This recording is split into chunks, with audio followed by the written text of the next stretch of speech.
We are live. Live Senate Appropriations, April 7th, I think. Yep. And we're going through the FY27 budget and questions we had in certain sections as it came over from the House. The Department of Health talked about substance misuse. And so I'll let you introduce yourself for the record and talk about what there was a specific question also around recovery centers. Okay. So for the record, my name is Megan Hope. I'm a financial director of Department of Health. My name is Emily Trigger. I am the division director for the Health Department's Division of Substance Use Program.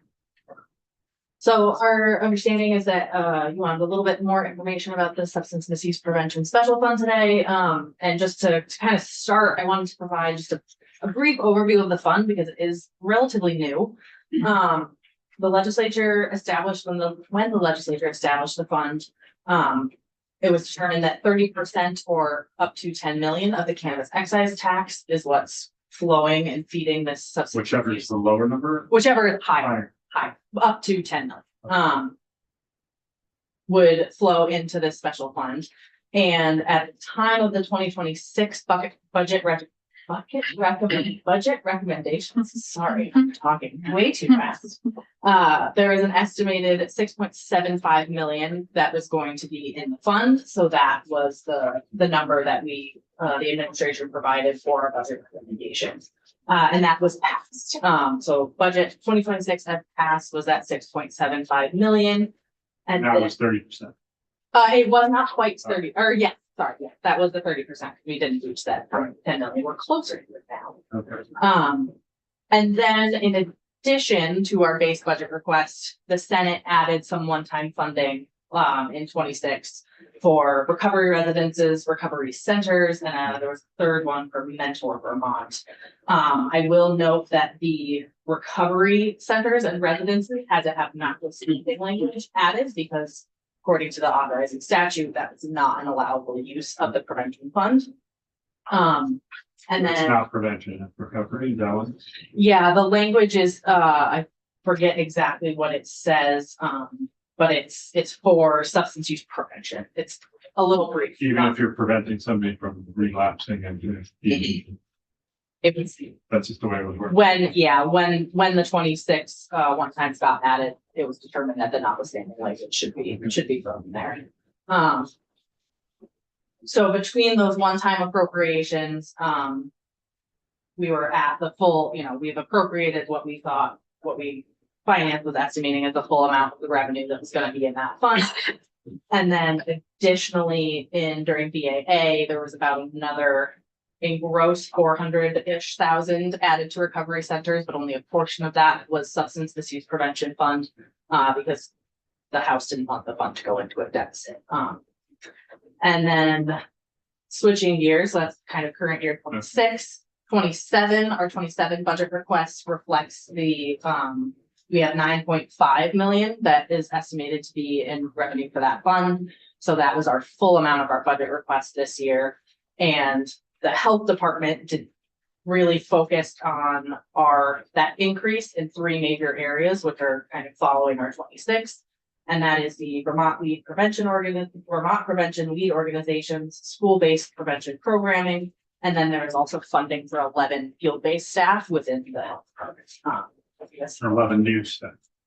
I'm sorry. 11 new staff or 11? No, they're existing. Yeah, existing. They've been existing health department staff.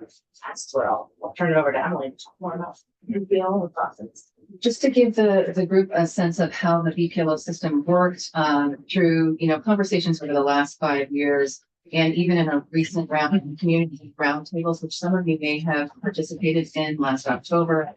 One thing that we're hearing a lot about is wanting to make sure that communities have some influence in regards to how the program is implemented in their region. So over the last couple of years, we've implemented the new Vermont Prevention Lead Organization structure. We have 4 prevention lead organizations across the state, and they have a very comprehensive process from needs assessment, strategic planning, then a comprehensive competitive RFP process to develop relationships with community partners to implement a complement of substance misuse prevention activities in their regions. There are 4 parts to that process. The first part is the prevention world in and of itself is very data focused. As part of what they do, they gather data at the regional level. They identify evidence-based practices and prevention science, and they engage local partners. Then they develop a draft 5-year strategic plan that focuses on regional priorities. They then facilitate a competitive process or an RFP process to create sub-grants in their communities. So not only do the VPLOs themselves issue direct programming, they operate as a fiscal agent within their communities. There's 4 VPLOs and I believe 64 right now sub-grantees in that space. So at one point in time, I've been with the division since 1996. At one point in time, for example, we had 3 organizations across the state. We've had some pretty tremendous growth as a result of this funding and implementation. So now we're at 64 partners across the state. That's separate from the number of partners that are in the school districts and supervisory unions. That is a separate count. There's also part of the necessity. It's a state broken, just 4. Is 4 districts out of the 4 areas of these different Yes. Yes. So there's I'm not going to say it's necessarily the 4 quadrants of the state. There's a little bit of massaging there. So you have a sort of Franklin, Chittenden, and Washington County. You have a Rutland, Addison. You have a large region that sort of covers the southern border a little left the right-hand side, and then you have sort of the northeast and other partners up in that top right. Okay. After the competitive process, which does seek to address geographic and population disparities, they then move on to the final phase in this space, which is board allocation. So they are required to have a regional funding advisory board that allocates the funds, and they are required to have a diverse board representation, and then have a balanced funding approach across the prevention model funds. Yeah. How much of this money goes through this model or all? Our proposed budget for FY27 is $5 million. For this? Then Yes, for the VPLOs. the other 9 million goes to staff and other central. Yep. We had about 1.5 million proposed for staffing and then 3 million proposed for that school-based initiatives. And it was in our budget testimony, a breakout of kind of that level. The same. Yes. Okay. And is the 5 million divided equally amongst 4 regions, or is it population based? It's a mix. So there's a base appropriation because infrastructure can be similar in any area. You need some certain subset that's equal, and then the rest is allocated based on the size of the catchment area and the side. And I believe, I don't know, not to put Amy on the spot, we did send some information the other day about kind of our proposed budget for each of those 4 VPLO regions and then the school population areas as well. Okay, that kind of shows how we're breaking up that 5 million and 3 million. Yeah. Did you have anything else you wanted to say? No. So the question, when we gave the recovery centers money in last year's budget, it was through here, but you're saying we've not listed the prevention fund and language about what it was for. Yeah. And it was one time. Correct. So would there be any money for the recovery center this year? Not without having to kind of have us reallocate and rethink how we're giving out the 9. Could they apply for the DPLO, or like if they had a recovery center in one of the regions, would that be something that they would apply through that competitive process? The purpose of the VPLO funding is for substance misuse prevention. So any vendor in a catchment area can apply to provide the services that are part of that needs assessment and strategic plan. Recovery center based operating, we support in a variety of other funding sources that are not in this space. Okay, that wouldn't be considered part of that plan. I would not consider it in that space. I think the substance misuse prevention, which really focuses on the population level and intervention-based levels. To be quite frank, we have statewide reach right now for our recovery centers across the state. We are only serving 64% of Vermont's middle and high school students. in the school-based services space. So as far as where we're looking, as far as reach, we have a wide band across the middle of the state and the Northeast Kingdom to support our schools. So we have numerous other sources that support the recovery center space that we could have conversations about in that space. Within the state or within Department of Health, or both? But from my perspective, we have three funding sources. So we have the GC investment that supports recovery centers and their base operations. That has this year alone has had, it's about 3.86 million, I believe, this year. We have the state opioid response grant, which is issued by the Substance Abuse and Mental Health Services Administration from the federal government. They received just under 2.1 million in that space, and there is funding from the Opioid Abatement Settlement Committee that is currently supporting recovery coaching in the justice involved population.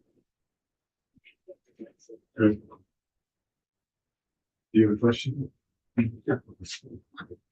So just to let you know that Senate Health and Welfare is working on articulating legislative language for the criteria about how the fund is used. There's nothing really in statute right now that guides that. So we're trying to put something together that will capture the intent and what's currently described as the goals. Yeah. It's really fun. I think that answers your question. No, thanks for coming, providing information. Yes. Appreciate your work. Thanks for the time. You did? Oh, okay.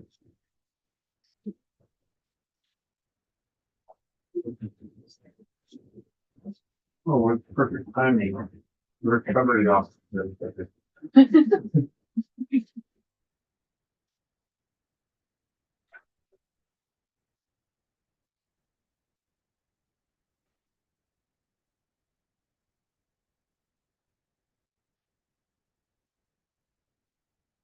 You can join us right up here. Oh, you can. We're ready. We are ready. Here.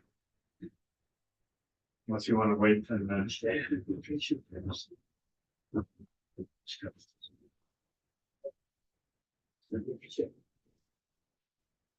we're moving on to Chief Recovery Officer, Ms. Farnham. We talked about, this is something that, if I remember correctly, wasn't in the House budget, but was in the technical letter from the governor's office or from the Secretary of Administration. Is that right? Or do you know? So for the record, Douglas Farnham, Chief Recovery Officer for the state. This was a last minute addition to the House passed budget where we didn't have time to fully talk through the best mechanism for including it. And that's why we've got some proposed tweaks to the structure for the Senate to consider, Mr. Chair. And was it in, do you know, Amy, was this in the technical letter, these changes that they're asking for? The disaster recovery, yes. Well, the disaster recovery, yes, not rentals. Right. After, not Okay. after thought, but. The second item, Mr. Chair, was an oversight that did not get transmitted like we'd intended. Okay. So, but you're prepared to talk about both. Absolutely. Okay. I'll start with the disaster mitigation fund. So the question, you want to move it to AOT, or the House move it to AOT? Yes, the original, the House had put the funds in the Community Resilience and Disaster Mitigation Fund. Just as in the heat of the moment, a place to park the money. However, I talked this situation through with both AOT and Vermont Emergency Management. And Vermont Emergency Management, because this is all road and bridge infrastructure that was damaged, they don't really require any oversight of these grants. So there doesn't really need to be an extra relationship that could slow things down or unnecessarily complicate things. So that's why we're suggesting just one-time general funds for directly to agency transportation. Because these projects, even though they're on the municipal network, AFT is involved in the project. Yes, AOT has reviewed all of the estimates. The infrastructure in question is being built to AOT standards in most cases, or all cases, I believe. And then the largest addition in H2 of just the programmatic criteria.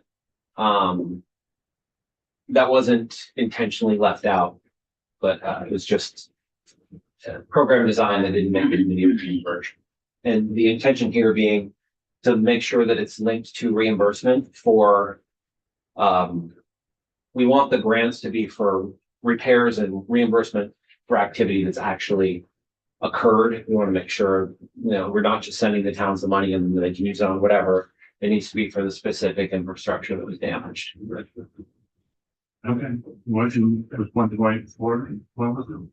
1 point something million? 1.347107. That number is 50% of the estimated repair costs as of last month.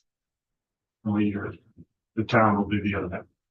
Yes, There's no federal really, we got rejected and our appeal got rejected. right. They would have received 75% federal, and then between 30 and 70% of the non-federal share would have been state.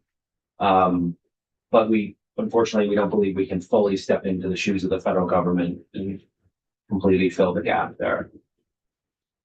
I'm not very big shoes. Just center one. So just as a question, with the transfer, are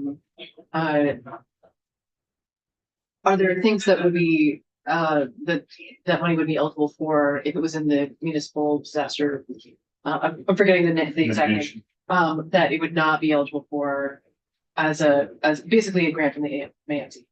That's an excellent question, Senator. And the main reason we proposed striking the deposit in that is because that fund was created to be a hazard mitigation and a proactive fund.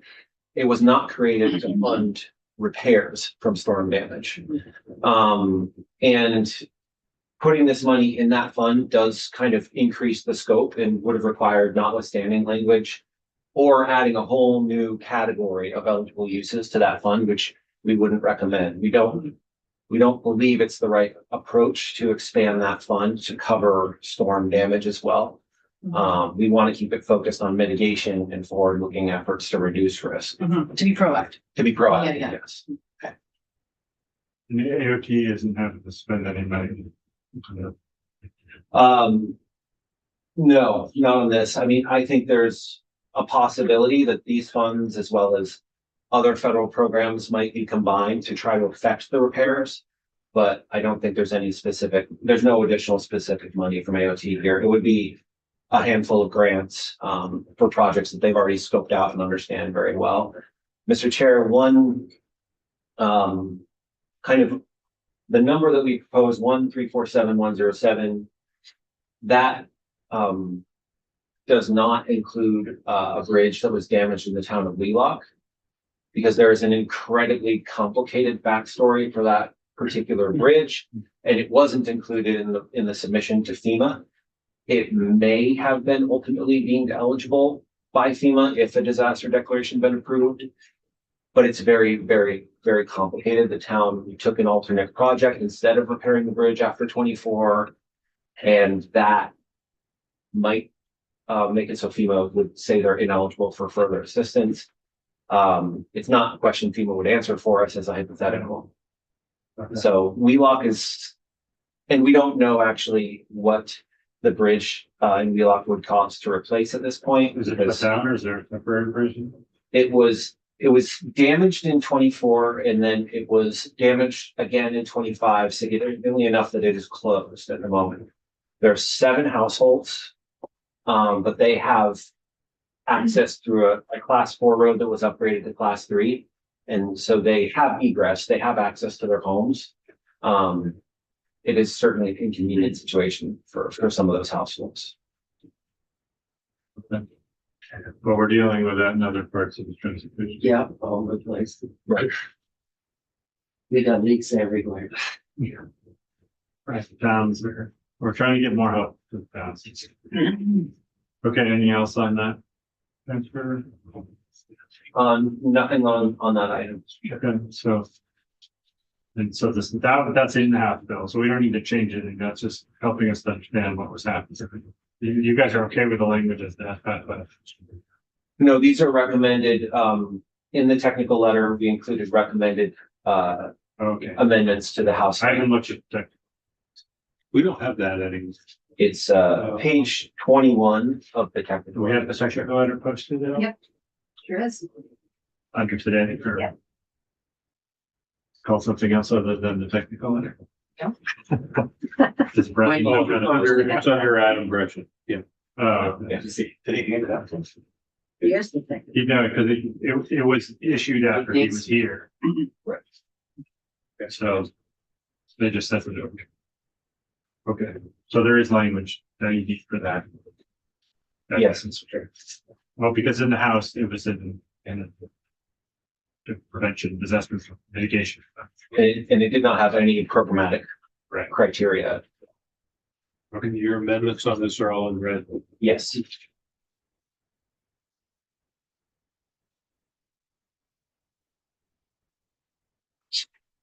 There's nothing else. Any questions on that? We can go to the emergency rental assistance. Right. So this language is relatively short and simple, but the backstory here is a little more complicated, so I'll get into that.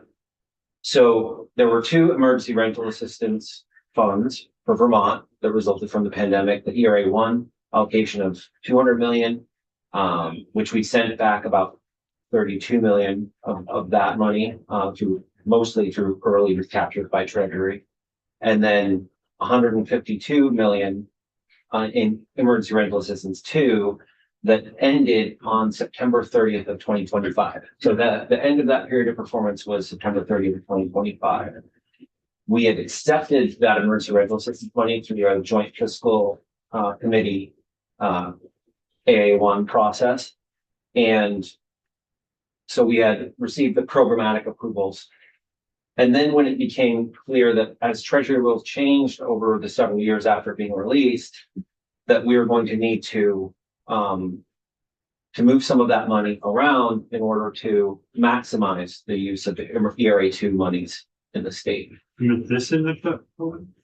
So this is the item that did not make it into the technical letter, Mr. Chair. So this one pager with the language that I sent in yesterday was the first time the committee has seen this. Yeah. Why don't we print out a copy for people? That's what we have on. Yes, it is online. Yeah. Oh, it is on, Yeah. but we don't, No, I think so. I can print mine first. Does it on the computer?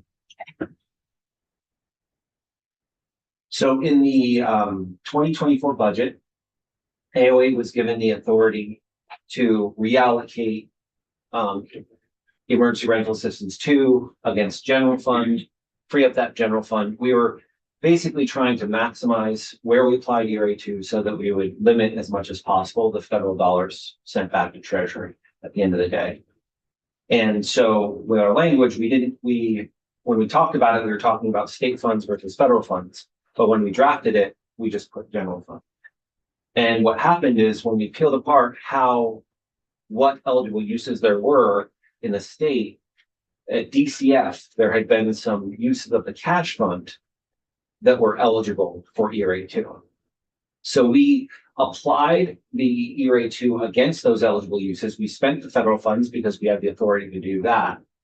But then we didn't have the authority to then take the funds that were freed up by the application of ERA2 away from DCF. So they're sitting there until we can get this authority to move them back. And one reason that's important is because we had some programs that we ran through the Vermont State Housing Authority, and Treasury determined some things were ineligible. And so we had to swap general fund for those ERA2 uses because they determined this was instances where I had approved the repair of affordable housing units that were going to close and evict the residents because of black mold or damaged roofing. And I didn't want to see people get evicted. So I approved the use of ERA2 to do that. And then Treasury later came along, analyzed our use and said, no, that's not an eligible use of emergency rental assistance to keep affordable housing units open. I disagree with their interpretation, but we are where we are. And we were able to apply the emergency rental assistance to in other places that where we had spent general funds, take those general funds and cover the Vermont State Housing Authority grant and kind of square that up. We also had some Treasury, since the transition of the Trump administration, has become increasingly aggressive about their definition of what constitutes fraud and abuse and how much of that they expect the states to eat. In most federal programs, there has been a historical standard where if you keep it below a certain percentage, they say, good job, you managed your fraud and we're not going to recapture those funds. The current Treasury with some other states, they haven't demanded recapture of us yet, but in some other states have demanded recapture of every payment that is identified as potential fraud. That's potential for them. Yes, so there's a nebulous risk there that we cured as much of it as we could. We started with, we had some cases, I obviously can't discuss the details, but we worked with the FBI on certain cases. So those were absolutely fraud. So we cured those first, replaced those with state funds so that, and if we get a successful recapture, then the state would get paid back that money. Historically, if you identify a fraud case and you're doing due diligence to get that recapture, if the funds are returned, the feds receive that money back, but they don't expect the state to pay them back for fraud that they identified and are trying to solve. But the current administration does not take that approach. I think Massachusetts got a particularly large repayment demand. So that's what a lot of this authority was used to mitigate, was ineligibility determinations and to lower our audit risk. I will say, Mr. Chair, that I was hoping we would be able to spend every penny of the 152 million. We were not able to apply every last penny through this authority, mostly because the affordable housing rules that the ERA2 money came along with, they were so stringent that they don't match our projects that the HCB is doing. And DHCB did a huge amount of work, was able to apply some funds, but it went to the minority of their projects because it was requiring, I think in many cases, like either 50% or below or 30% or below. So that's the context for the request for this language. And really the addition is that in addition to general fund, we just want to be able to transfer those cash fund monies to complete the accounting transfers that kind of balance the books. That seems fine. Anybody have any questions? Thanks. Now, do you want to give us an update on that spending of the other recovery funds, ARPA funds? All going good? So through December 31st of 2025, so as of a little over 4 months ago, we had $74 million of ARPA funds remaining to expend. We are just now collecting the data for our next quarterly report. We'll have an update available to the legislature early May, maybe the second week of May. We'll be able to compile that. We are seeing a concentration of risk at the moment that many of our water programs still have a significant amount of unexpended funds. Those are obviously very important programs. These are like wastewater treatment. Yes. So extremely important programs, but also programs that historically those projects have had difficulty completing on time and on schedule. So I think even going into it, I think all of us that talked about ARPA appropriations early on knew that that was a potential risk. I am developing a reallocation strategy. We do still have the ability to reallocate funding between ARPA programs. And then the main difference is that in 2024, the Agency of Administration was able to do $250 million worth of swaps, as long as we kept the programs net neutral, right? We were moving funds, but we were retaining and not changing the legislative intent of any of those programs, right? We were taking 5 million, replacing the 5 million. We no longer have that full authority. What we can do is propose reallocations, which the Joint Fiscal Committee can then approve.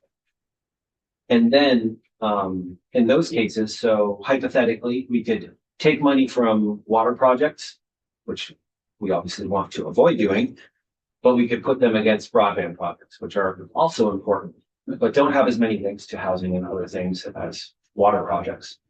That would be an instance of taking from one program and increasing another one. That's one thing we can do. It has to be for an award that was established before 12/31/24. So at this point, I've asked the programs not to close out awards, because if they close it, it is no longer something we can reallocate funds to. So You have to reallocate it to something that can spend the money by December of this year. and they would have to spend it by December of this year. The nice thing about broadband spending is that is happening a lot. There's a lot of spending there. It's a very broad eligibility category, so it could be used to reimburse spending that's already happened, but just wasn't covered by ARPA. The other approach, Mr. Chair, is we established interagency agreements to keep the door open on applying ARPA funds to payroll. Rehiring with public sector capacity was one of the eligible categories in ARPA. Now, Vermont didn't really do that. We created programs. But if you look at the treasury reporting, we did do that because AOA took the ARPA funds from a program, applied it to public sector staff, and then gave those programs the money that was freed up. So we may propose reallocating funds from a project that can't spend the money in time by the end of the year and put it against payroll. That would then have to sit on the bottom line in the general fund until the budget adjustment act, because the Joint Fiscal Committee wouldn't have the authority to move that general fund back to restore that program. And then we would only be doing that in the case where a program literally cannot spend their money, and we would be sending it back to Treasury otherwise. But the legislature could choose to restore the funding that was freed up, but that would be a legislative choice. Yeah, well, it's nice to have that option, so you don't end up having to send money back. Right. There's a likelihood that we'll end up returning some amount of ARPA funds just because of timing. If things are returned in December, someone sends us a check back and we won't, and if it's late enough in the month, we just won't be able to reapply it. Right. And then with emergency rental assistance, we're still receiving checks back from programs, people returning those funds, and we don't have any choice other than to just send it back to Treasury at this point. Those are relatively small, but it's kind of an ongoing activity. I'm hopeful that we'll be down to between 40 and 50 million left to go after this, when we compile this quarter's data. But some of that, like I said, is concentrated in certain programs. And they're not programs that the administration would recommend reducing the funding to. It's just challenging projects to finish. Okay, well, hope for a good construction season. Well done. Okay, well, thanks for your years of work on that. You're welcome, Mr. Chair. And I think actually one thing you said there that I want to highlight is the construction season in Vermont provides us with an extra hurdle, right? Because a lot of these projects we're hoping to use the fall of this year to finish. And that is bringing that plane in really close to the landing. So in most cases, we haven't wanted to approve timelines that tight, but we may have to take a risk on some of those projects. Well, they're good questions. Yeah. Right. Thank you. We can